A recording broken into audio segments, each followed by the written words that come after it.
6 Laurel Years.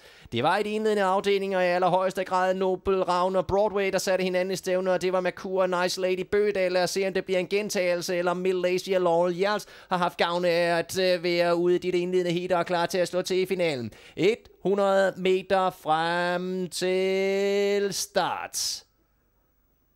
Vi er ved at få sendt dem afsted. Kapow, røg de afsted til Radio Sydhavsøernes ærespræmie. Det er midt i banen med Kur. Det er også Nobel Ravn, og så kommer også Broadwind. Det er 2 Broadwind, der er helt fantastisk gyldne. Det er 2 Broadwind, så kommer Mercur. Det er 2 Broadwind, der er en fantastisk all vinder. Det sker før nummer 4 Mercur, men nummer 2 Broadwind Line let vinder af Danmarks hurtigste formløbsdyste. 2 Broadwind for Pernille Rasmussen kom så og sejrede i en helt eventyrlig opvisning. 2 Broadwind, den absolut hurtigste traver dette år i mange sæsoner på Nykøbing Falster Travcar Center Racetrack. Læg mærke til fra start her, hvordan den pangstarter. Nummer 2 Broadwind for Pernille Rasmussen. Nummer 3 Nobel Ravn kom ikke rigtig med. Det gjorde derimod nummer 4 Mercur, men det var nummer 2 Broadwind, der bare skød afsted. De øvrige havde ikke skyggen af en chance for at følge den fynske traver. 2 Broadwind, 4 Mercur op i omdrejninger, men ingen kunne røre. Nummer 2 Broadwind, som vinder Radio Sydhavsøernes ærespræmie 2013.